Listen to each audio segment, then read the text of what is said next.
My administration will continue to work closely with all of the parties in this deal and ensure the agreement fully taken care of, and you're going to do what's in the agreement. We'll say you better do what's in that agreement, right? Because if somebody fails to do that, bad things happen. But I have a feeling that after 30 years, I think after 30 years, you're all set. We are. I think both of you have said that's enough, right? That's enough. Yes. That's enough. You've seen it all. So this is a wonderful day. It's a great day. We've had some tremendous success. It's been a great week between just coming back from a very successful trip. NATO's really pulled together. They have. They're going to spend over $1 trillion a year. Nobody expected a thing like that to happen. And we had the war, as you know. We call it the 12-day war. It was exactly a 12-day war, and we ended up with no nuclear weapons. That's what we wanted, and they were just absolutely blown to pieces, those 3 sites. And there's no nuclear weapons, and hopefully there can be a lot of healing, and the healing is starting.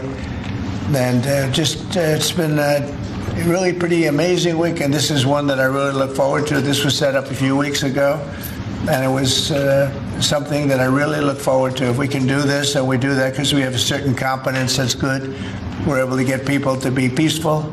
I think we can do war better than anybody, but we don't want to. And we have the greatest military in the world. They showed that in Iran. Those pilots, they flew for 36 hours. And think of that, and they hit their target. The size of this desk, half the size of this desk, from about 52,000 feet in the dark of night with no moon, 0 moon. They wanted it that way. Can you believe it? And they hit, every missile hit exactly half the size of this beautiful Resolute desk. We don't want to talk about it when it comes to rockets hitting it, but half the size of this, and they hit dead center from tremendous heights, going at tremendous speeds. It's amazing. Nobody could do a thing like that. There's nobody has that weaponry, and nobody could do a thing like that. So we had a very busy and successful week. And in addition to that, our economy is doing great. We're setting records with the economy and a lot of other good things happening. But this is about Congo and Rwanda. And I'd like to ask, if I might, would you say a few words before we introduce our guests? Please? Sure. Thank you, Mr. President. Yes. So, under your leadership, Mr. President, and the full support of Secretary Rubio and the entire team at the State Department, we engaged with the 2 parties in early April. And within 3 weeks, they signed the Declaration of Principles. And now, within about 2 months from that, we have signed today the final, this is actually the final peace agreement. You know, many people were wondering if this is preliminary. No, this is the actual final peace agreement that they've signed today.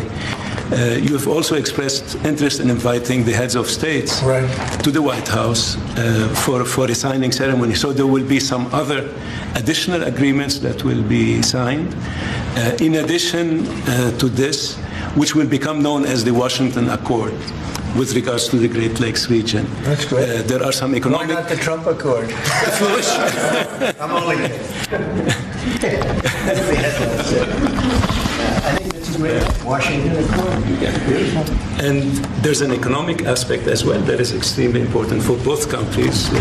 They have also worked, last week we finalized the regional economic integration framework, which both countries will be signing at the White House here during that ceremony.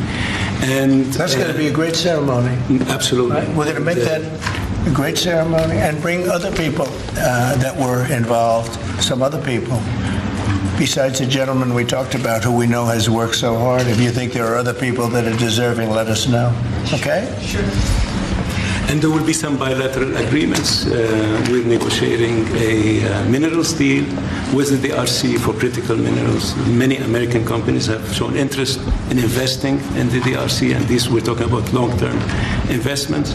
Same thing with Rwanda. Many American companies have shown interest, and not only in mining, but also in the midstream and downstream, which will be the processing of minerals. We're also working and supporting the Lobito corridor, which will help building the infrastructure. Just 2 days ago, the United States signed, and supported a project of $1.5 billion for electric transmission right, from Angola to the DRC. And there are many other projects of that nature lined up. So we will be, under your leadership, Mr. President, will be working with the two countries very closely and with the support of Qatar to make sure that this agreement is implemented. And a lot of our companies are in both of these countries now, especially since we've been getting along so well. It's probably the way we were brought together. And we have a lot of our big companies are there, between rare earth and all of the other things that they do in Africa, which is very greatly expanding, especially in these two countries.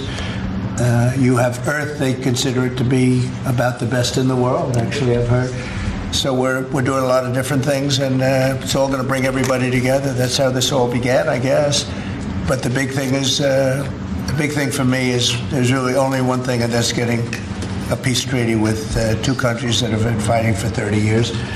And but I want to thank you all. Will, if you could, you could bring the letters over. Of course, sir. So in front of you, as you said, sir, these are the actual agreements that were signed respectively by the foreign ministers of the Democratic Republic of Congo and Rwanda earlier today, witnessed by Secretary Rubio.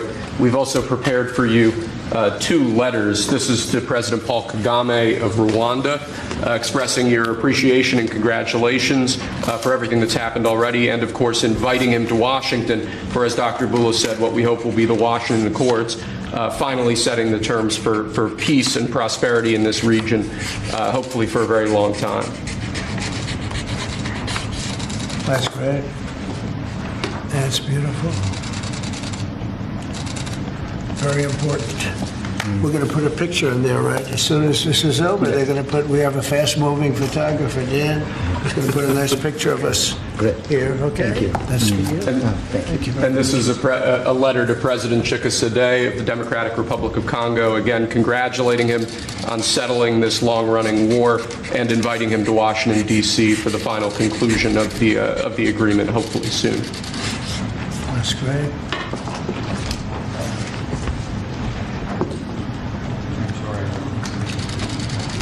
That's right. Take that pen. You take that pen. Thank you very much. Okay. So I'd like to ask JD to say a few words, our great Vice President, and then Marco.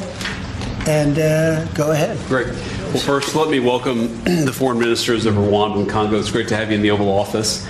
And second, let me say congratulations to the President, Secretary Rubio, and the entire team. I think for the people of these two countries, they should know that the United States is committed to the pathway of peace. But to my fellow Americans, this is really a celebratory moment. This is a big moment for our country because under the President's leadership, we've taken what was 30 years of killing and war, the worst war in terms of death count since World War II, and now we're on a pathway to peace. And so if I think about what I know about these two countries, for 30 years, pretty much the entire time that I can remember these two countries being in the news, much of the story has been about them fighting one another, about them killing one another. And now we can look forward to a future where my children will look at this moment as the beginning of a story of prosperity and of peace. So thanks to the President, congratulations to the entire team, and to my fellow Americans. We should all be really proud because it's amazing what active presidential leadership can accomplish when it's geared towards peace and prosperity. And that's what we have in the Oval Office right now. So great job, sir. Thank you very much, JD and Marco. And then we're going to ask the two principals to speak. Yes, sir. Mr. President, first of all, thank you. When I first came on this job a few months ago, you made it very clear that the priority of this administration under your leadership was going to be the pursuit of peace. And from day one, whether it's been in Ukraine and Russia, whether it's been Pakistan, India, whether it's been Iran and Israel, and in the continent of Africa, your priority's been on peace. And today we see this come to fruition. It's sad. Wars get a lot more attention than peace. But peace is harder than war, a lot harder. And I want to congratulate both of the leaders here and their respective presidents for choosing the harder path, which is often peace, than the easier path, which sometimes is war, as costly and as bloody as it may be. And I echo the Vice President's statements, and that is that Americans should be very proud that the #1 voice for peace in the world today is our president, your president. And so thank you, President Trump. And I want to, again, recognize Dr. Boulos and the work he's put into this from day one. He's really put a lot of time and effort, and as our friends from the respective countries can share with us. And last point, I do want to thank, you've done this already, but the African Union, Togo, and Qatar. who have been extraordinary partners and whose help we're going to need to continue to receive in order to bring all this to fruition. So congratulations to both of you, and thank you, Mr. President.